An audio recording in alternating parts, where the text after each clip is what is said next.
Hello everyone, এয়া আছিল last Sunday মৰ্নিঙৰ video' পিহুমণি দেখিছেনে ক'ত উঠি লৈছে একদম টেবুলৰ ওপৰত উঠি ল'লে আৰু বান্দৰৰ নিচিনাকৈ এয়া তাইৰ দৰৱবিলাক জোকাৰি আছে পেলাব বুলি একদম পূৰা ভয় লাগি আছে তথাপিতো ভিডিঅ' এটা কৰি ল'লোঁ আৰু এইবোৰ ভিডিঅ' পিছত চাব ন তাই তাৰপিছত এয়া মানুহজনে বজাৰলৈ গৈছিলে বজাৰৰ পৰা এয়া শাক পাচলি দুটামান আনিলে তাৰপিছত হাঁহ মাংস আনিবলৈ গ'লোঁ ডিব্ৰুগড়ৰ বাইদেউ আছেহি সেই বাইদেউহঁতৰ কাৰণে ৰাতিকে খাবলৈ বোলো তাৰপিছত ইভিনিং হ'ল আৰু ইভিনিঙত এয়া ধূপডাল জ্বলাই ল'লোঁ ৰুমতে মই এয়া পূজা থাপনা পাতি লৈছোঁ তাতে ধূপডাল বোলো জ্বলাই লওঁ তাৰপিছত এয়া ধূপডাল জ্বলাই ল'লোঁ এইফালে আকৌ আহি পিহুমণিয়ে ডিষ্টাৰ্ব কৰি আছে চোলাটোতে ধৰি পিনে টানি আছে আৰু পূৰা মই ধূপডাল জ্বলাবলৈও শান্তি পোৱা নাই জানেনে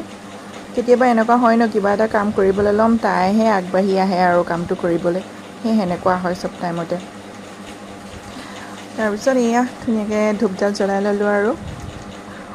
ইভিনিঙত এনেকৈ ধূপ চাকি জ্বলালে ভাল লাগে ন মই এয়া ধূপডালকে জ্বলাইছোঁ চাকি নাই জ্বলোৱা বাৰু তাৰপিছত ৰাতিৰ ডিনাৰৰ কাৰণে প্ৰিপেৰেশ্যন চলাই দিলোঁ এয়া মই কঁঠালৰ গুটি দি পিনে দালি বনাই আছোঁ কাষতে কোমোৰা আছে হাঁহৰ মাংসৰ লগত বনাবলৈ এয়া পিঁয়াজ ৰচুন আদা আলু কাটি লৈছোঁ মই পিছে নাই বনোৱা দেই ৰেচিপিটো মায়েহে বনাইছে